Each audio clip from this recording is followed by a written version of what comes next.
I came home from Washington in October to find a paved road on my lake. Not near it, on it. Built across the northern shelf that floods every February, the way it has for 67 years. 109 homes in Summit Ridge Estates HOA had been using it for 2 years. Their president, Preston Calloway, had paved it, posted a "private road, authorized vehicles only" sign, and was charging his own residents $200 a month in maintenance fees. All of it on my land, without permits, without permission, without a phone call. When I told Preston the road was on my property, he smiled and called me ma'am. Said I was confused about the boundaries, said to have my attorney call his. What Preston didn't know was that I spent 30 years as a United States federal judge, the last 6 on the Ninth Circuit Court of Appeals. What he really didn't know was what happens to that shelf every February. When I open the dam gates on the standard maintenance schedule my father wrote in 1962. The lake rises 18 feet. I open the gates on February 15th, the same date I've opened them every year for 6 years. By February 20th, 2 of his residents were stranded in cars on a road submerged under 18 inches of water. By March, the EPA had filed. By April, the FBI indicted Preston on federal wire fraud charges. By December, he was sentenced to 4 years in federal prison. I didn't fight anyone. I opened a gate and let spring happen. Before we jump into today's story, let me know where you're watching from, and be sure to smash that like button and subscribe for more content like this. I'd been away for 2 years. My final federal appointment had kept me in Washington, D.C. longer than expected, a complex environmental litigation case involving multi-state water rights that required my full attention through the summer and into early fall of 2024. I didn't mind. I loved the work. 30 years on the federal bench had never felt like a burden. But by October, it was done. The case was resolved. My appointment had concluded, and I was finally driving home to Montana, home to Lake Voss. I took the scenic route from Missoula, the way I always did. Highway 200 east, then the county road north toward the property. The approach to the lake took you along the northern shore first, a 2-mile stretch of road that hugged the hillside above the water, giving you a sweeping view of the lake before you reached the main gate to my property. It was one of my favorite views in the world. My father had loved it too. He'd stop the car every time we made this drive, even when I was a child, just to look at the water. I reached the familiar overlook and slowed automatically, as I always did. Then I stopped completely. Something was wrong. The northern shelf, the flat expanse of land that extended from the base of the hillside to the lake's edge at the northern end, had always been open, natural, rocky grassland that spent half the year submerged and half the year exposed, depending on snowmelt and lake levels. Now there was a road on it, a paved road, 8 feet wide, fresh black asphalt, white center line, metal guardrails on the lake-facing side, drainage culverts every 100 feet. It ran the full length of the northern shelf, 0.8 miles, connecting what appeared to be 2 sections of the Summit Ridge Estates development on either side. A green sign stood at the western entrance. Summit Ridge Private Road, authorized vehicles only, no trespassing. I sat in my car for a full minute, staring.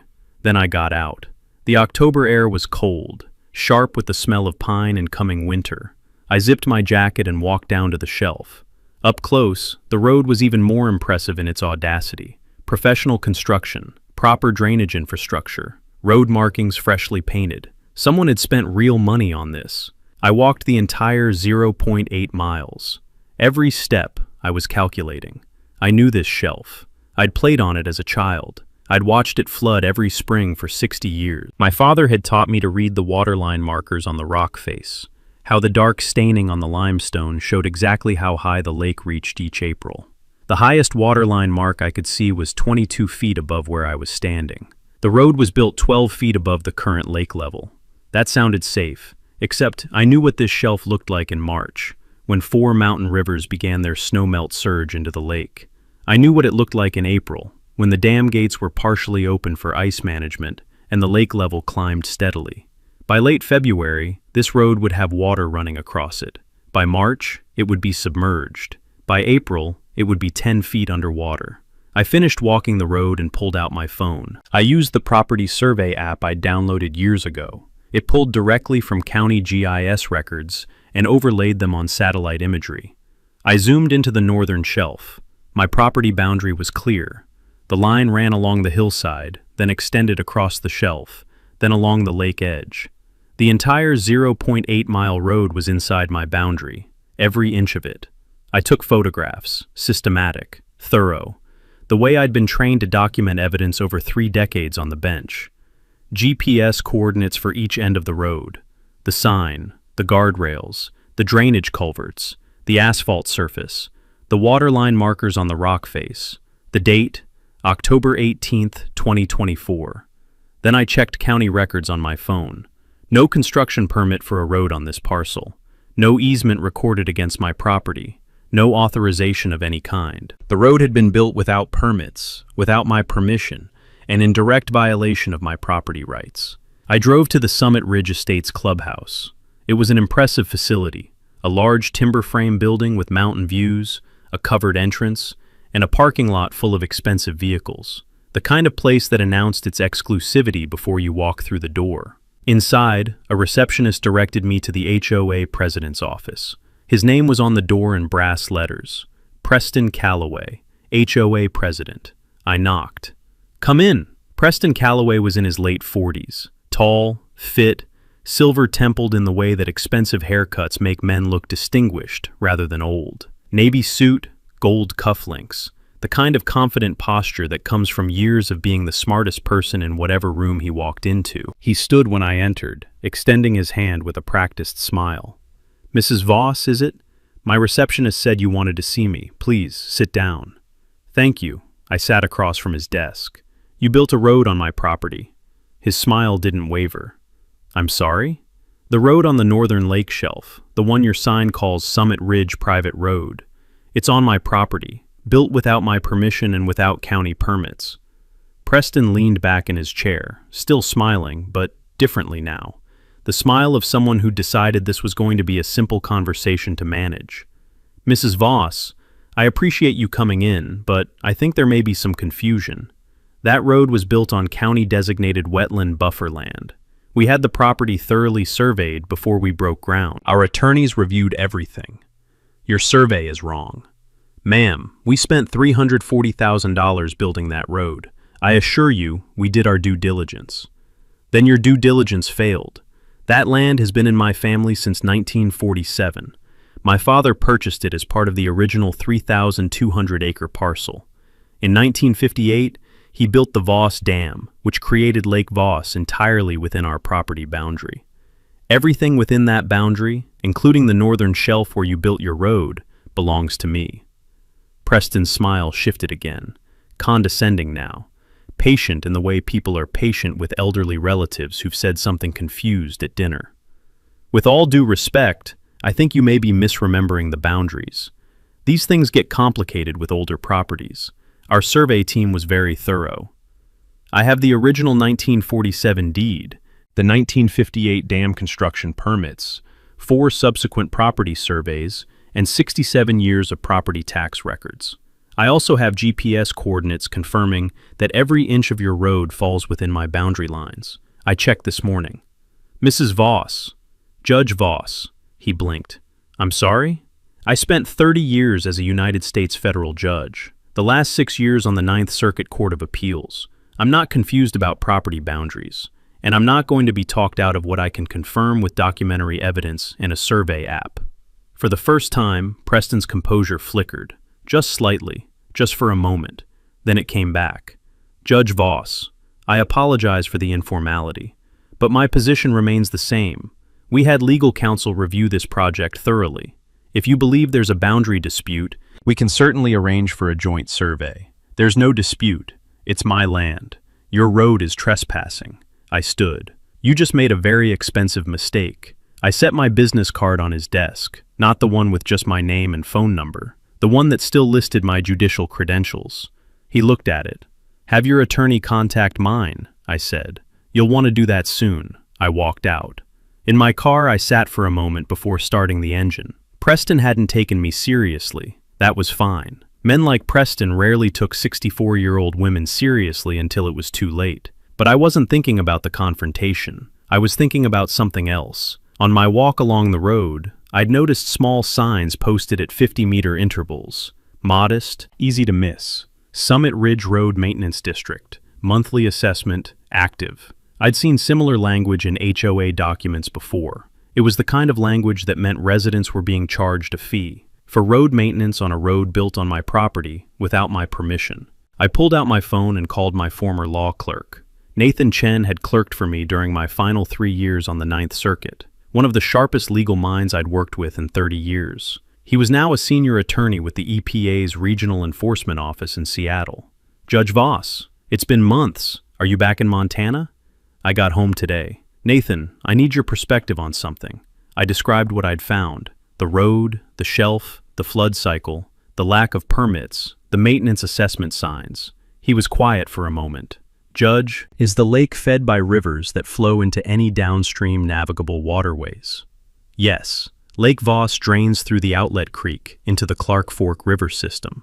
Then the Army Corps of Engineers has jurisdiction. Any unpermitted structure in or affecting navigable waters violates Section 404 of the Clean Water Act. A paved road built across a seasonal flood zone that directly connects to a navigable river system is a textbook violation. That's what I thought. Do you want me to make some calls? Not yet. I want to document everything first. And I want to understand the maintenance fee situation before we move. What maintenance fee situation? They've posted maintenance district signs along the road. HOA, residents are apparently being assessed a monthly fee for road maintenance. For a road built on your property without your permission? Correct. Nathan was quiet again, longer this time. Judge, if they're collecting fees for maintenance of an unpermitted structure on private property, and those fees are going somewhere other than actual maintenance costs, that's fraud. That's federal fraud if it crosses state lines or involves wire transfers, which HOA fees almost always do. I know, which is why I want to document the full scope before we do anything. What are you going to do about the road in the meantime?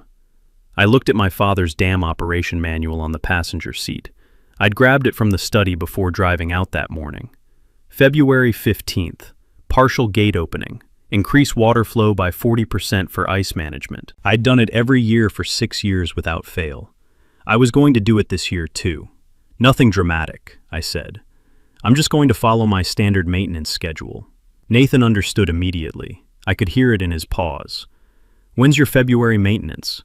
The 15th, as always. And the road sits on the seasonal flood shelf? 12 feet above current water level. The lake rises 18 to 22 feet in spring. Another pause.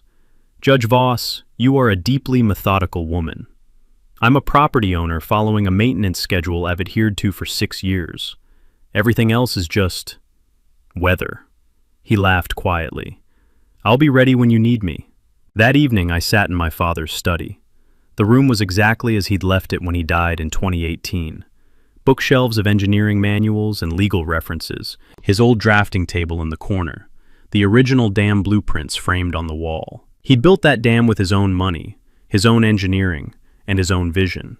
He'd created Lake Voss from 4 mountain rivers and a valley that everyone else had dismissed as too remote and too difficult. And in doing so, he'd created something that would outlast him, a lake, a legacy, a property that demanded to be protected. I opened the dam operation manual to the winter maintenance section. February 15th. Partial gate opening for ice management. Increase water flow by 40% through primary spillways. Monitor downstream water levels for 72 hours. Standard annual procedure. No special authorization required. I'd followed this procedure every year since inheriting the property. The gates opened February 15th. Water flowed through the primary spillways at 40% increased capacity. The lake level began its seasonal rise. By late February, the northern shelf flooded, every year, without exception. This year would be no different. I closed the manual and looked out the study window at the darkening lake. Preston Calloway had called me Mrs. Voss and handed me a business card. He'd spent $340,000 building a road on my lake shelf without understanding what that shelf did every winter. He'd dismissed me as a confused old woman who didn't know her own property boundaries. He didn't know I'd spent 30 years ruling on environmental and property law cases from a federal bench. He didn't know I had direct connections to the EPA, the Army Corps of Engineers, and every federal environmental enforcement office in the western United States. And he definitely didn't know what happened to that road every February. But he was going to find out, in approximately 119 days, on schedule, as always.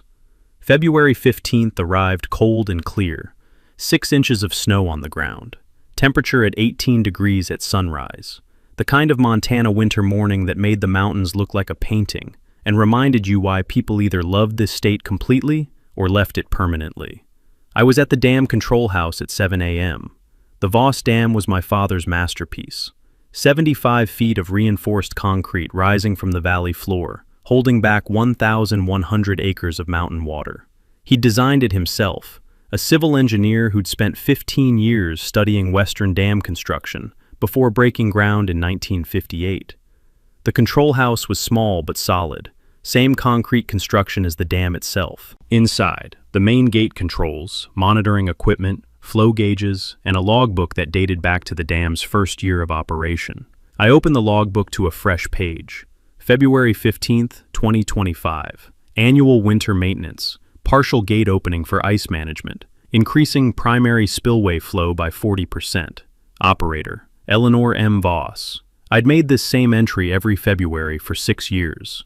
The same procedure my father had performed for 40 years before me. Before touching the controls, I called the Sanders County Water Management Office. Sanders County Water Management, this is Carol. Good morning, Carol. This is Eleanor Voss at Voss Dam, property ID 47-2281. I'm calling to notify you of our annual February maintenance procedure. We'll be increasing primary spillway flow by 40% beginning this morning for ice management. Standard annual procedure. Thank you, Judge Voss. I'll log it in the system. Any expected duration? Standard. We'll monitor for the next 30 days and adjust as snowmelt begins in March. Understood. Have a good morning. You too. I hung up and noted the call in the logbook. Time, person spoken to, content of notification. The same documentation I'd done every year. Then I turned the primary gate wheel. The mechanism was original to the dam's construction. Large steel wheel connected to cables and gears that controlled the spillway gates at the base of the structure. My father had maintained it meticulously. I'd continued the tradition. 16 turns counterclockwise. The indicator moved from the baseline position to the 40% increased flow marker. I heard the change immediately, a deeper rumble as additional water pushed through the spillways. Below the dam, the outflow creek surged with increased volume, carrying cold mountain water downstream toward the Clark Fork system.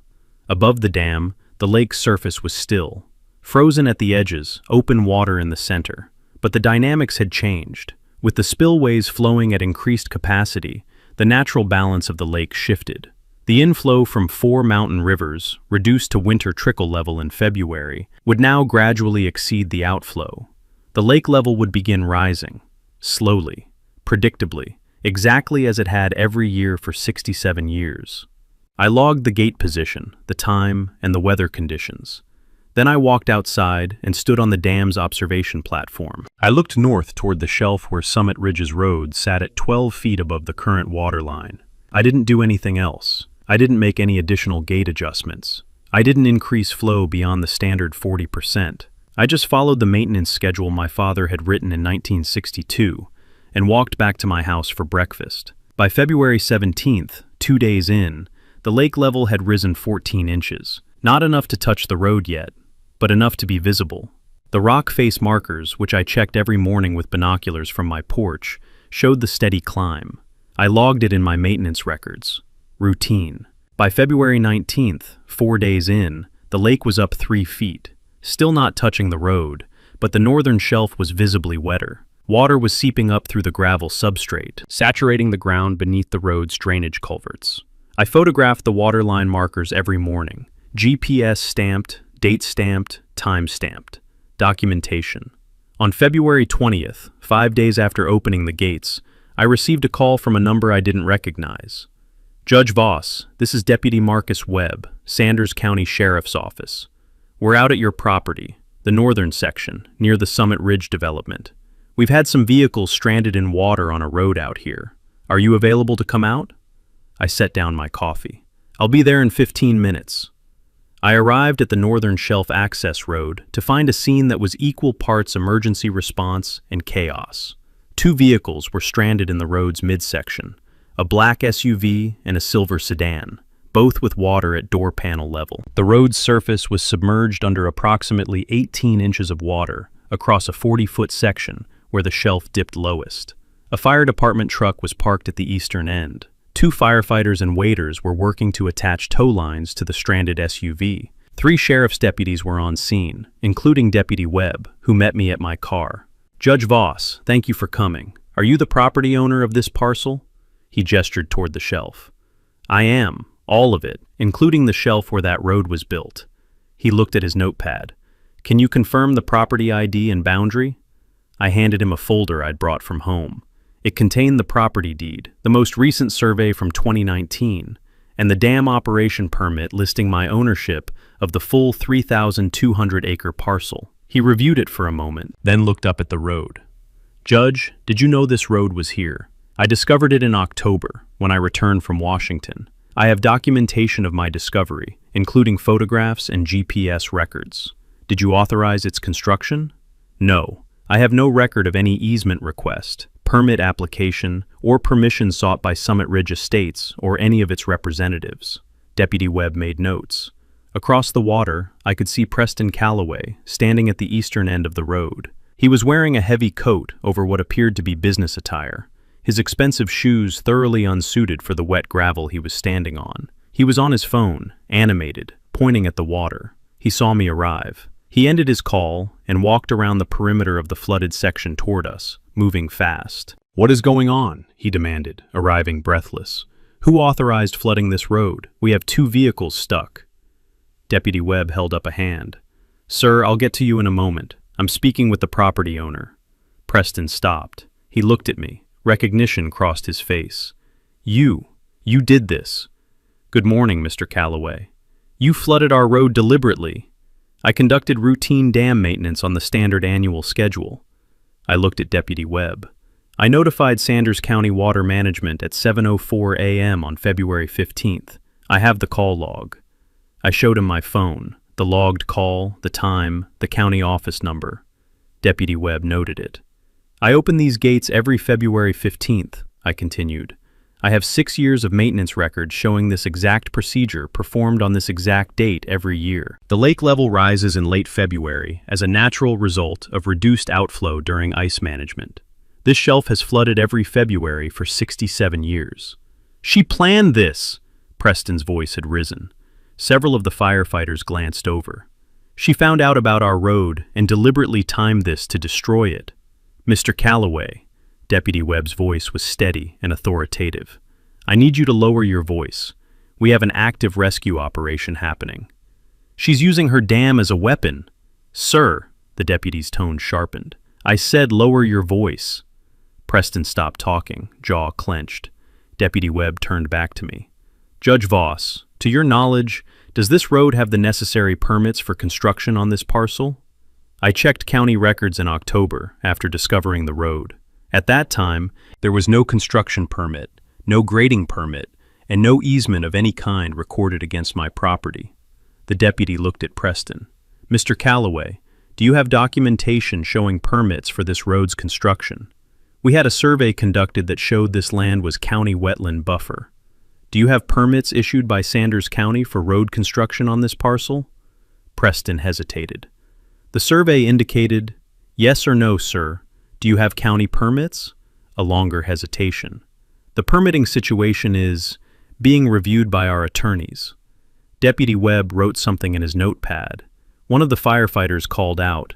The SUV was free, being towed to the eastern bank. The sedan was next. I watched the operation calmly. Preston moved closer to me, lowering his voice to something between a demand and a hiss. "You timed this. You waited until residents were using the road, and then you flooded it. Do you know how dangerous that was? Those people could have been injured." I looked at him directly. "Your HOA built a road on a seasonal flood shelf without permits, without my permission, and without informing residents that the road floods every February. If anyone endangered those drivers, it was you. This is my property. It is not your property. I showed you in October that this is my property. You dismissed me. You said, and I'm quoting from memory, that I was confused about the boundaries, and I should have my attorney contact yours. I gestured toward the water. This is what confused looks like in February. Preston's face went red. You'll hear from my attorneys by end of business today. I expect I will. Please have them contact David Marsh. He's been handling my property matters for 12 years. I handed him one of my cards. And Mr. Calloway, I'd suggest having them review the Army Corps of Engineers permit requirements for structures in navigable water zones. Your road sits in the Clark Fork Tributary System's regulated area. Preston looked at the card, then at me. You're a judge. Retired. But the federal contacts don't retire with the robe. I turned back to Deputy Webb. Deputy, do you need anything further from me today? No, ma'am. Judge, I have what I need for now. We'll be filing an incident report, and I expect the county building department will want to review the permit situation.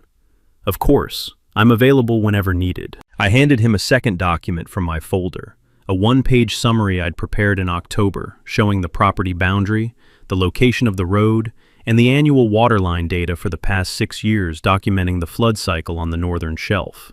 He looked at it with obvious interest. You prepared this in October?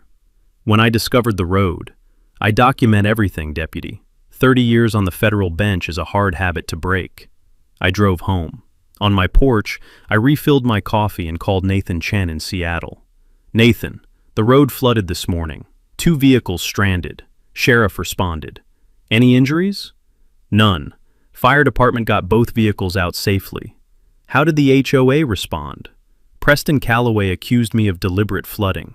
I provided the sheriff with 6 years of maintenance records, the county notification from February 15th, and the property survey. The sheriff is now asking the county building department about permits, which do not exist.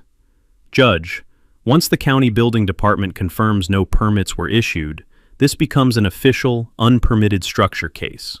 Standard procedure is a stop work order and an abatement notice requiring removal. I know the procedure. And once they notify the Army Corps, which they're required to do if the structure is in a navigable water zone, the federal clock starts ticking. Yes, Clean Water Act Section 404 violations carry penalties of up to $25,000 per day. Per day, Judge. I looked out at the lake. The water was still rising slowly, steadily, the way it always did. Nathan, I'd like you to make a call, not officially yet, just a conversation with your Army Corps contact about a hypothetical unpermitted road structure in the Clark Fork tributary area. I can do that, hypothetically. Thank you.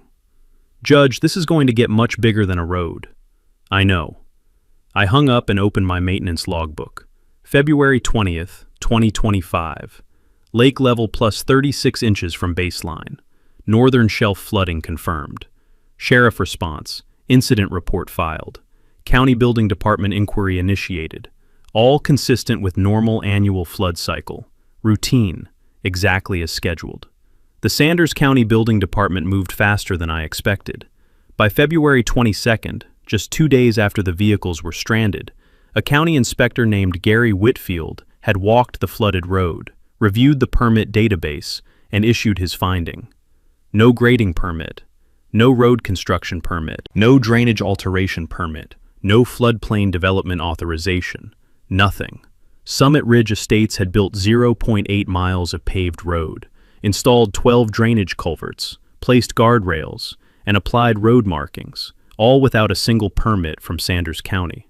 Gary Whitfield issued a formal notice of violation on February 24th. The notice required Summit Ridge HOA to immediately cease use of the unpermitted structure, submit a full engineering assessment within 30 days, provide documentation of ownership rights to the land where the structure was built, appear before the County Building Review Board within 45 days.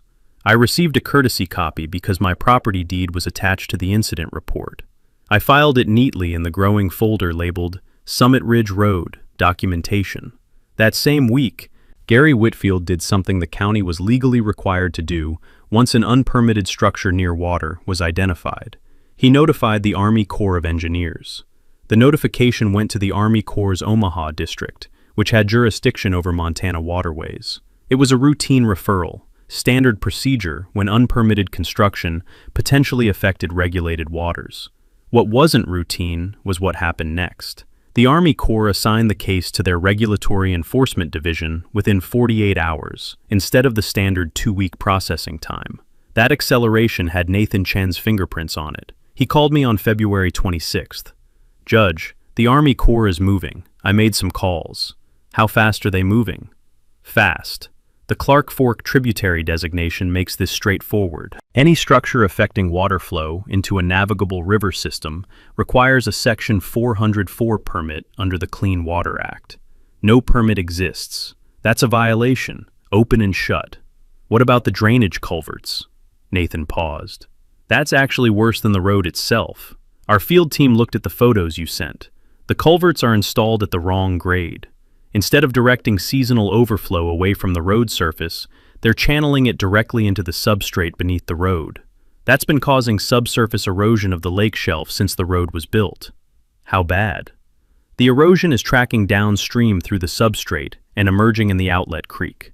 There's visible bank erosion about 400 meters below the dam that wasn't there in the 2022 satellite imagery. Someone who knows what they're looking at can draw a direct line from the culvert installation to the downstream erosion." I closed my eyes for a moment. My father had spent years stabilizing that creek bank.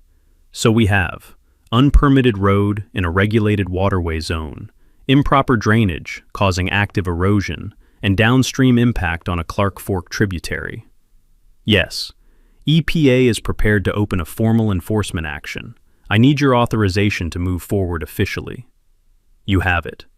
Judge, when we file this, it becomes public record. Preston Calloway is going to see federal agencies coming from multiple directions simultaneously. Good. He should have thought about that before he built a road on my lake.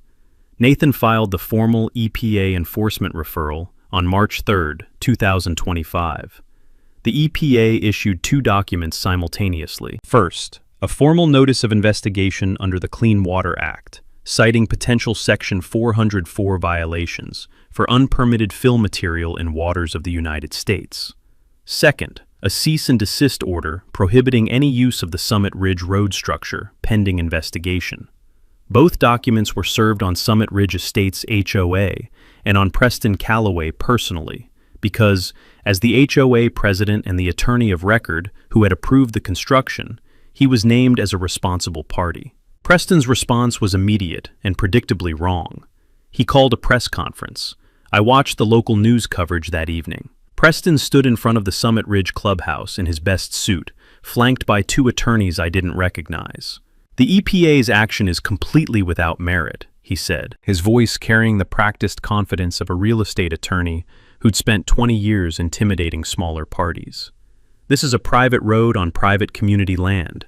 The EPA has no jurisdiction over private property roads. This is government overreach, plain and simple, and we will fight it vigorously." A reporter asked, "Mr. Calloway, the county has confirmed the road was built without permits. How do you respond?" "The permitting situation is being addressed. Retroactive permits are a standard part of the building process when administrative oversights occur." Another reporter, "Is it true the road is built on land owned by retired Judge Eleanor Voss?" Preston's composure flickered for just a fraction of a second. "That is a matter under review." I turned off the television. The next morning, I called David Marsh, my property attorney. "David, I'd like you to send a formal letter to Preston Calloway's attorneys. Standard trespass notice. My property, no permission granted. Demand for cessation of all use and beginning of remediation planning." "Done. Do you want to include a damages figure?" "Not yet. Let the federal process develop first. The EPA and Army Corps will do most of the work. I just want a clean paper trail showing I notified them formally through legal channels." Wise. "I'll have it out today." David's letter arrived at Preston's office the same afternoon as a letter from the Army Corps of Engineers. The Army Corps letter was detailed and specific. It cited the Clark Fork River as a traditionally navigable water of the United States. It cited Lake Voss as a tributary water body connected to that system. It cited the Summit Ridge Road as an unpermitted structure, placing fill material in regulated waters, specifically the gravel and asphalt base layers that had been laid across the seasonal flood shelf. And it cited the drainage culverts as an unpermitted alteration of water flow in a regulated waterway. The violation notice carried a preliminary assessment of $18,500 per day in potential civil penalties, calculated from the road's construction date in early 2023 through the present. 24 months of violation at $18,500 per day. I did the math. $13.3 million in potential exposure before a single court filing. 3 days later, I was sitting on my porch watching the lake when I heard vehicles approaching. 2 of them, Preston's Range Rover and an unfamiliar sedan. They parked at the edge of my access road, and 4 people got out. Preston and 3 others. 2 looked like attorneys. 1 I didn't recognize. Preston walked up to my porch. His confident posture from the press conference was noticeably diminished. "Judge Voss, I'd like to speak with you." "Go ahead. In private, if possible." "This is my porch, Mr. Calloway. Say what you came to say." He squared his shoulders. "The EPA has no jurisdiction over this road.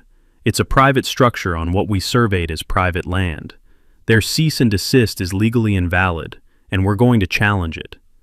The EPA has jurisdiction over any structure affecting waters of the United States. My lake feeds directly into the Clark Fork system. The Army Corps confirmed that classification. Your road sits in their regulated zone." "That's a stretch. It's federal statute, Clean Water Act Section 404. I've ruled on similar cases. The jurisdictional standard is well established. You're a retired judge. You can't use your federal connections to weaponize government agencies against a private HOA." I looked at him steadily. "I didn't call the EPA, Mr. Calloway. The county building inspector called the Army Corps. That's a mandatory referral under Montana State Code when unpermitted construction is found near water. The Army Corps referred to the EPA. That's their standard interagency protocol. I made one call to a former law clerk who works at the EPA to let him know the referral was coming. Everything that's happened since has been standard regulatory procedure." Preston stared at me. "You're hiding behind process." "I'm following the law, which is more than you did when you built that road." One of the men behind Preston stepped forward, younger, probably his personal attorney. "Judge Voss, my client is prepared to discuss a resolution, perhaps a retroactive easement arrangement, some form of compensation. Your client built an unpermitted road on my property, is now facing federal environmental violations that predate any easement negotiation, and is personally named as a responsible party by the EPA. Before we discuss easements, your client needs to address the federal violations. I can't grant an easement on a road that the Army Corps has ordered stopped." The young attorney looked at Preston. Preston's jaw tightened. "What about the cease and desist on road use?" Preston asked. "Our residents need that road. Your residents need to use the alternative route through Summit Ridge until the federal process is resolved. That's not my decision. That's the EPA's order." Preston turned and walked back to his vehicle without another word. His attorneys followed. I watched them leave, then called Nathan. "Preston just came to my property. He's trying to argue EPA jurisdiction. He'll lose that argument in 5 minutes if he actually files a challenge. The Clark Fork designation is solid and has been upheld 3 times in the Ninth Circuit." "I know. He knows it too, probably. He was posturing." I paused. "Nathan, what's the timeline on the Army Corps assessment?" "Field inspection is scheduled for March 12th. Once they document the culvert damage in person, the violation notice becomes a formal compliance order. That triggers a 30-day response period, then potential administrative penalty proceedings. And the $18,500 per day figure, that's the preliminary assessment based on the structure's dimensions and the waterway classification. The formal figure could be higher once they assess the downstream erosion damage." I thought about the creek bank below the dam, my father's stabilization work slowly being undone by incorrectly installed culverts. What about personal liability? Preston approved this as the HOA's attorney of record. That's where it gets interesting. When a licensed attorney signs off on construction that violates federal environmental law, their personal liability exposure is significant. His bar association will almost certainly be looking at this. I said nothing for a moment. In my 30 years on the bench, I'd seen dozens of cases where someone's arrogance had cost them everything. The pattern was always the same. An initial advantage, money, status, local connections, made them feel untouchable. They dismissed the person across from them. They escalated when they should have retreated. And by the time they understood the full scope of what they'd done, it was too late to stop the consequences. Preston had called me ma'am. He'd told me I was confused. He'd built a road on a seasonal flood shelf and charged his own residents for maintaining it. And now he was looking at federal environmental violations, personal legal liability, and a bar association inquiry. "Nathan," I said, "one more thing, the maintenance fees." The signs on the road said Summit Ridge Road Maintenance District, monthly assessment, active. I've been meaning to look into what that actually means financially. You think there's something wrong with the fees? I think Preston Calloway is a man who built a $340,000 road on someone else's property and charged his residents for it. I'd like to know exactly how much they've been charged and where that money went. Nathan was quiet for a beat. I'll make a call to the Montana AG's Consumer Protection Division, unofficially, just to see if there's an existing complaint. Thank you. I hung up and opened my logbook. March 4th, 2025. EPA cease and desist active. Army Corps violation notice issued. Preston Calloway visited property. Declined to negotiate. Field inspection scheduled March 12th. Road maintenance fee inquiry initiated. The water was still rising. The lake was at 4 feet above baseline now. The road was completely invisible under the surface. Not just the low section, but the full 0.8 miles. 8 feet of fresh asphalt, and $340,000 worth of construction, resting quietly on the bottom of my lake, where it would stay until someone paid to remove it. And based on the federal process now fully in motion, that someone was going to be Summit Ridge Estates HOA, or Preston Calloway personally, quite possibly both. The maintenance fee question unraveled faster than I expected. Nathan's contact at the Montana Attorney General's Consumer Protection Division called him back within 48 hours of his inquiry. There were already complaints on file, 3 of them, filed by Summit Ridge residents in January and February 2025, before the road flooded, before the EPA investigation, before any of the federal process had begun. 3 homeowners had independently asked the HOA board for a financial accounting of the Summit Ridge Road Maintenance District fees, and received no response. Nathan forwarded me the complaint summaries. All 3 said essentially the same thing. We have been charged $200 per month since January 2023 for road maintenance. When we requested documentation showing how these funds are being used, HOA President Preston Calloway told us the accounting was proprietary HOA management information and declined to provide it. Proprietary. In 30 years on the federal bench, I'd heard a lot of words used to conceal financial misconduct. Proprietary was among the most common. I called David Marsh. "David, I want to file a civil suit against Preston Calloway and Summit Ridge Estates HOA. Trespassing, property damage, and unjust enrichment. I also want to formally request a full financial accounting of the road maintenance fees as part of discovery." "When do you want to file?" "This week. While the federal investigations are active, I want the civil suit running parallel to the regulatory process." David filed on March 10th, 2025. The complaint was 14 pages. It documented the trespass, construction of a road on my property without permission, the property damage, erosion caused by improper culvert installation, and unjust enrichment. The HOA had benefited commercially from unauthorized use of my property, but the filing also included a specific discovery demand: full financial records for the Summit Ridge Road Maintenance District from its inception through the present. 2 things happened simultaneously after that filing. First, a faction of Summit Ridge homeowners who'd been quietly organizing since the road flooded obtained a copy of the civil suit through the court's public records system. Second, they hired their own attorney and their own forensic accountant. The forensic accountant's name was Patricia Drummond, out of Missoula. She had 20 years of experience in HOA financial fraud cases. She started with the basics. Total road maintenance assessments collected, 180 homes, $200 per month, 24 months of collection, January 2023 through December 2024. 180 times $200 times 24 equals $864,000. She then requested all HOA financial records through the homeowner faction's attorney. The HOA board, still controlled by Preston's appointees, resisted for 2 weeks before the Montana AG's office sent a formal records demand. The records arrived in a banker's box. Patricia Drummond went through them line by line. She called me directly after David connected us. Her voice was the measured tone of someone who'd found exactly what she'd expected to find, and was quietly furious about it. Judge Voss, I've completed my preliminary analysis of the Summit Ridge HOA financial records. What did you find? The road construction cost $340,000. That payment went to a company called Callaway Construction, LLC. I already knew what was coming. And who owns Callaway Construction, LLC? Preston Callaway. It was formed in November 2022, 2 months before road maintenance fee collection began. He created the company, awarded his own company the construction contract, and paid himself $340,000 from HOA funds.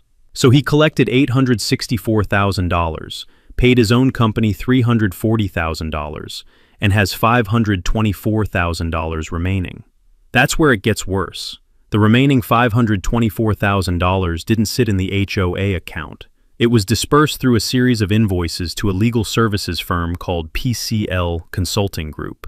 And PCL Consulting Group is Preston Callaway Law, his personal legal practice, billed to the HOA as ongoing legal consulting related to road maintenance district administration. 24 monthly invoices, each for approximately $21,800.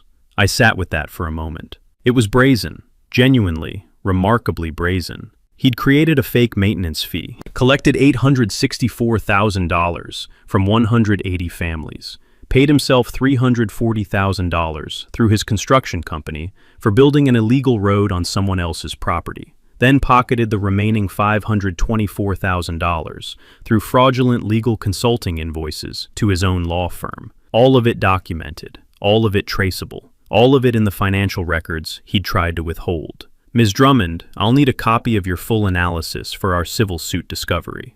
David Marsh has already requested it. You'll have it by end of week. Thank you. I hung up and sat quietly for a moment. Then I called Nathan. Nathan, the fraud is worse than we thought. I walked him through Patricia Drummond's findings. He was quiet for a long moment. Judge, $524,000 in fraudulent invoices across 24 months. Collected via HOA assessments from 180 homeowners. If those funds were transmitted electronically, which HOA fees almost always are, that's wire fraud, federal jurisdiction. I thought as much. I'm going to call the FBI field office in Missoula. This is beyond the AG's Consumer Protection Division. Make the call. The Montana AG's office had already begun their own process. On March 15th, they sent formal investigative demands to Preston Callaway and Summit Ridge Estates for all financial records related to the road maintenance district. The same day, they filed a formal referral to the Montana State Bar Association, requesting a review of Preston's conduct as both the attorney who approved the road's construction and the HOA president who structured the maintenance fee. The bar referral cited 3 potential violations. Rule 1.8, conflict of interest. Attorney transacting business with a client, the HOA, where the attorney has a personal financial interest. Rule 8.4, C, conduct involving dishonesty, fraud, or deceit. Rule 8.4, D, conduct prejudicial to the administration of justice. Preston's law license was placed under interim review pending the bar investigation. He could still practice, but the notice of review was public record. His 3-attorney firm in Missoula lost 2 clients within a week of the notice being published. On March 18th, the homeowner faction held a special meeting. I wasn't there, but David attended as an observer since my civil suit was directly connected. He called me afterward. It was volcanic, Maggie. 142 of the 180 homeowners showed up. Patricia Drummond presented her findings. There were people crying. One man stood up and said he and his wife had put off their daughter's college fund contribution to cover the road maintenance assessments. Another woman said she'd specifically asked Preston about the fees in October, and he'd told her it was for long-term infrastructure maintenance and future road expansion. Future road expansion on my property. Apparently, the vote was unanimous. All board members appointed by Preston were removed. A new 5-person emergency board was elected. Their first act was to hire Patricia Drummond as the HOA's own forensic accountant and to file their own civil suit against Preston. So now he's being sued by me and by his own HOA, and investigated by the Montana AG, referred to the state bar, and, as of this morning, contacted by the FBI. I let that settle. How did he respond? Preston released a statement through his personal attorney. I'll read it to you. The financial arrangements related to the Summit Ridge Road Maintenance District were fully compliant with HOA governing documents and standard management practices. Any suggestion of impropriety is without merit and politically motivated. Politically motivated? By a retired judge who just wants her lakeshore back. That's essentially the subtext. I heard David shuffle papers. Maggie, the FBI contact was informal. They reached out to his personal attorney to request a voluntary interview. He declined. That means, if they proceed formally, it'll be a grand jury subpoena. And his construction records? Our discovery request and the AG's records demand both hit simultaneously. His attorney tried to assert attorney-client privilege over the Callaway Construction LLC records, arguing they were intertwined with his legal practice. That argument won't hold. Callaway Construction is a separate LLC. The corporate veil is distinct from attorney-client privilege. The magistrate agreed. The subpoena was upheld this morning. His construction records are being produced by end of week. I stood and walked to my study window. Outside, the lake was high and gray under March clouds. The northern shelf was still fully submerged. Not even the guardrail posts were visible anymore. $800,000 in fraudulent fees. $500,000 pocketed. An illegal road. Federal environmental violations. An HOA he'd systematically defrauded. And it had all started because he'd dismissed me as a confused old woman who didn't know her own property. On March 22nd, the construction records were produced. Patricia Drummond reviewed them in 2 days. Her supplemental report was devastating. The actual cost to construct the road had been $218,000, not $340,000. Preston had paid his own company $340,000 from HOA funds, pocketed a $122,000 markup on top of actual costs, and then used the remaining $524,000 in fake consulting fees to take another $500,000. Total personal enrichment, $646,000. From 180 families who'd been told they were paying to maintain a road that was built on someone else's property. I filed an amended civil complaint the same day, increasing the unjust enrichment claim to reflect the full scope of funds misappropriated in connection with the trespass on my property. Preston's personal attorney called David that evening. His client would like to discuss settlement. David looked at me. I nodded. "We're listening," David said. His client is prepared to acknowledge the trespass, contribute to road removal costs, and pay a negotiated damages figure to Judge Voss. In exchange, he's asking for a release of civil claims. What figure is he proposing? $150,000. David looked at me again. I shook my head once. "No," David said. "Our client has sustained documented damages, including erosion of her property, unauthorized use of her land for 2 years, and reputational harm from having her property associated with a fraudulent scheme. We're seeking $600,000 in civil damages. Additionally, any settlement must include Preston Callaway's full cooperation with the EPA, Army Corps, and any law enforcement investigations. We will not release claims in a way that impedes criminal proceedings. $600,000 is non-negotiable, and frankly, given what the construction records show, his client should consider accepting before the FBI moves from informal to formal." Preston's attorney called back the next morning. He'll accept $600,000 and full cooperation. I signed the settlement agreement on March 28, 2025. $600,000. Full cooperation with all pending investigations. and a formal, written acknowledgement that the road had been built on my property without permission. The money wasn't the point. The acknowledgement was. The federal grand jury indicted Preston Calloway on April 14, 2025. 4 counts of wire fraud, 1 count of embezzlement, 1 count of making false statements to a federal regulatory agency. Specifically, his claim to the Army Corps of Engineers that the road had been properly surveyed and permitted.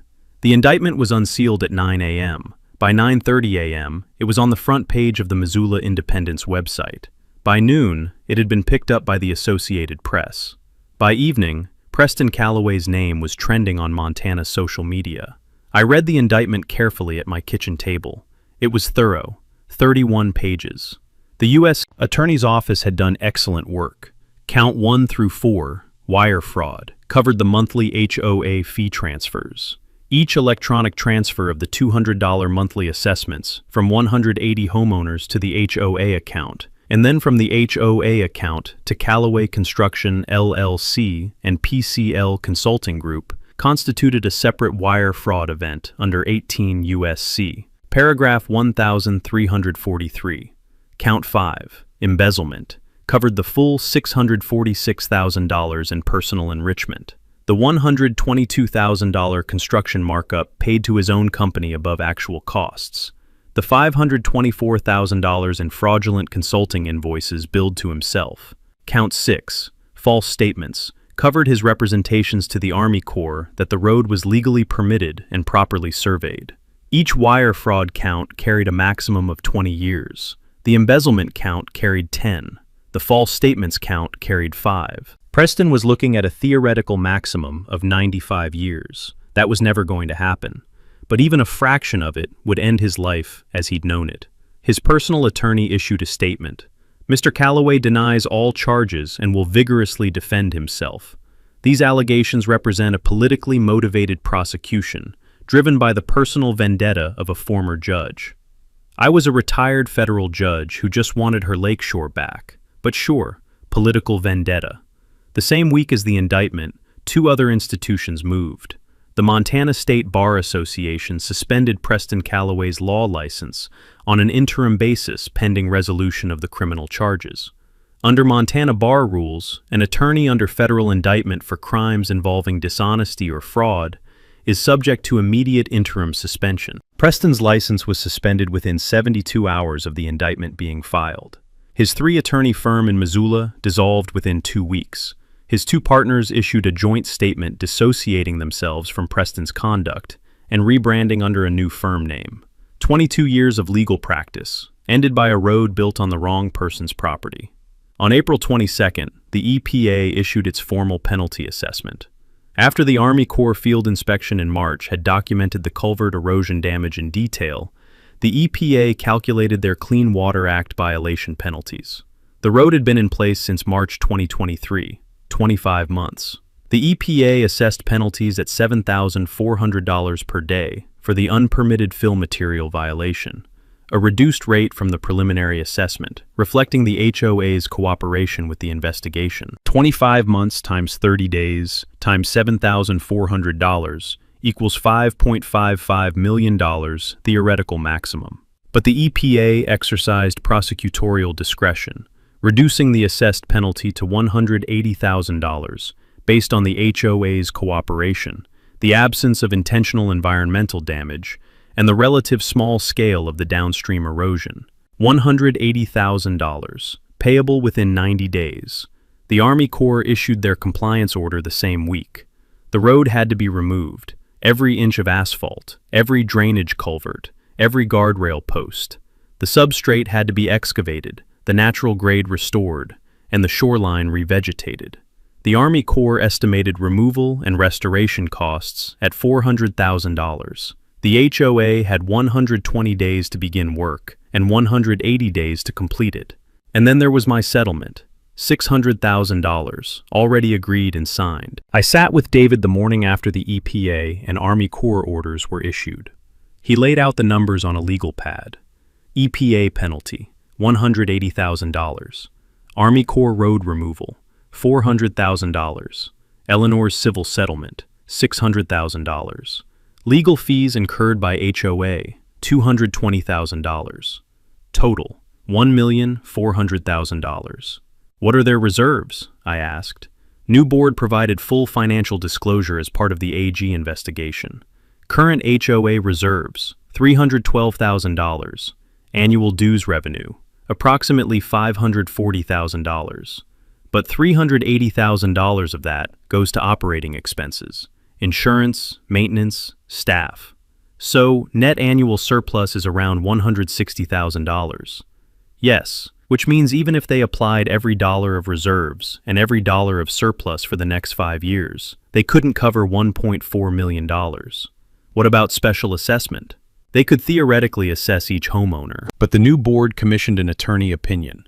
Given the circumstances, the fraud, the criminal charges, the federal violations, a significant number of homeowners would likely challenge the assessment or sell their homes. The board is concerned that a large special assessment would trigger a wave of departures that further destabilizes the HOA's finances. So they can't pay. Not without outside funding, and no bank is going to lend money to an HOA facing federal environmental violations and with its former president under federal indictment. The new HOA board, Thomas Erickson, president, a retired architect who'd moved to Summit Ridge in 2020, called me directly on May 2nd. Judge Voss, I need to be honest with you. We cannot meet our financial obligations. We've explored every option. We're going to have to file for receivership. I understand. I want you to know, on behalf of the homeowners who had nothing to do with what Preston did, I'm sorry. You were right from the beginning. This never should have happened. No, it shouldn't have. The receiver will prioritize the EPA fine and the Army Corps removal. Your settlement will be paid from whatever assets remain after those obligations. I paused. Mr. Erickson, the EPA fine and the Army Corps removal are non-negotiable federal obligations. My settlement is a civil agreement. I'll agree to move to the back of the payment queue. The environmental obligations come first. He was quiet for a moment. That's very generous, Judge Voss. It's practical. The lake has to be restored regardless of who gets paid when. That matters more to me than the order of payment. Summit Ridge Estates filed for Chapter 11 receivership on May 15, 2025. The court appointed a receiver, a financial administrator named Karen Lund from Billings, to manage the HOA's assets and obligations. Karen Lund's first act was to freeze HOA accounts and conduct a full financial audit. Her second act was to begin negotiating payment schedules with the EPA and Army Corps. Her third act was to hire the road removal contractor. Summit Excavation and Environmental Restoration began work on June 3rd. They started at the eastern end of the road and worked west. The lake level had dropped back to near normal by June. The winter maintenance period was over, the gates were back to standard position, and the natural drainage cycle had reduced the flood level. The road was exposed again. 8 months underwater had not improved it. The asphalt was cracked and heaved in multiple sections. The culverts were partially collapsed. The guardrails were bent and rusted. It took 11 weeks to remove everything. On August 19, 2025, the last section of asphalt was lifted from the northern shelf and loaded onto a flatbed truck. I watched from the hillside, just me and my binoculars and a cup of coffee. The shelf looked raw and scarred, exposed substrate, grading marks, equipment tracks, but it was clear, and it was mine. On September 8th, Preston Calloway appeared in U.S. District Court in Missoula. He entered a guilty plea to 1 count of wire fraud and 1 count of embezzlement. The plea agreement dismissed the remaining 4 counts in exchange for his cooperation with the ongoing HOA civil proceedings and full restitution. Sentencing was scheduled for December. On December 12, 2025, U.S. District Judge Harold Pierce sentenced Preston Calloway to 4 years in federal prison and ordered him to pay $646,000 in restitution to the 180 Summit Ridge homeowners he'd defrauded. The courtroom was packed with Summit Ridge residents. I wasn't there. I was at home, sitting on the porch of my father's house, watching snow fall softly on Lake Voss. David texted me the verdict. 4 years. Full restitution. It's done. I put the phone in my pocket and looked out at the lake. The northern shelf was buried under 6 inches of snow. In spring, it would flood again, as it always had. But this time, there would be nothing there to damage, just water, rising over open land, the way it had been for 67 years before Preston Calloway decided to pave it. The restoration contract was signed on September 22nd, 2025. Alpine Ecological Restoration, a firm out of Bozeman with 20 years of experience restoring disturbed Montana shorelines, was hired using the $600,000 settlement funds. Their scope of work covered everything: grading the scarred shelf back to its natural contour, rebuilding the eroded creek bank below the dam, and replanting the entire disturbed area with native vegetation. The project manager, a quiet woman named Dr. Sarah Okafor, walked the property with me before work began. We stood on the northern shelf in late September, the lake at its normal autumn level, the shelf exposed and raw. The road removal had left deep equipment tracks, exposed subsoil, and a geometric flatness that looked nothing like natural lakeshore. Dr. Okafor crouched and picked up a handful of the disturbed substrate, turning it over in her hand. The base soil is actually in good condition, below the compacted layer. Once we break up the compaction and restore the natural grade, native species should establish quickly. How long for full restoration? 2 to 3 growing seasons for complete coverage. But you'll see significant progress by next summer. Montana shoreline species are resilient. My father planted native grasses along this shelf in the 1970s. I have photographs showing what it looked like. Her eyes lit up. Can I see them? We can use historical photos as a restoration target. It makes a significant difference to have a baseline reference. I brought out my father's old albums that evening. We found 12 photographs from the 1970s and 1980s showing the northern shelf: thick blue stem grass, wild bergamot, streambank wheatgrass, and the distinctive rocky outcroppings that had been partially buried under the road's aggregate base. Dr. Okafor photographed each image carefully. This is exactly what we need. We'll match the species composition to your father's original planting wherever we can. Work began October 1st. The restoration crew spent the first 2 weeks breaking up compaction and removing the aggregate base material the road contractor had laid as a foundation. The gravel and crushed stone came out in truckloads, hauled back to a materials yard where it could be repurposed. Beneath the aggregate, the original shelf substrate emerged, the same rocky glacial soil that had been there for 10,000 years before Preston Calloway decided to pave over it. The creek bank repair below the dam took a separate 3-week effort. The erosion had undercut a 40-foot section of the bank, creating an overhang that was slowly collapsing into the outlet creek. The crew installed bioengineered bank stabilization, a combination of native root mat transplants, rock toe protection, and erosion control fabric that would allow vegetation to re-establish while preventing further bank failure. My father had stabilized that same bank in 1974, using techniques that were considered advanced for the time. 60 years later, his granddaughter's settlement money was restoring what a fraudster's culverts had undone. I thought about that often while watching the crew work. By the end of October, the grading was complete. The shelf had its natural contour back, the gentle slope toward the water's edge, the rocky outcroppings emerging from the restored grade, the subtle undulations that gave the shoreline its character. Dr. Okafor's crew began planting on November 3rd, racing the winter freeze. They worked in organized rows, pressing dormant native plugs and seed mixes into the prepared soil. Bluestem grass, wild rye, streambank wheatgrass, native sedge along the water's edge, serviceberry and red osier dogwood shrubs at the upper margin where the shelf met the hillside. The planting was finished on November 12th, 2025. That afternoon, I walked the shelf alone. The ground was covered in a thin layer of straw mulch, protecting the dormant plantings. The rocky outcroppings stood clear. The water's edge was clean and natural. If you hadn't known there'd been a road here, you might not have guessed. By spring, you definitely wouldn't know. I stood at the western end of the shelf where the Summit Ridge sign had been.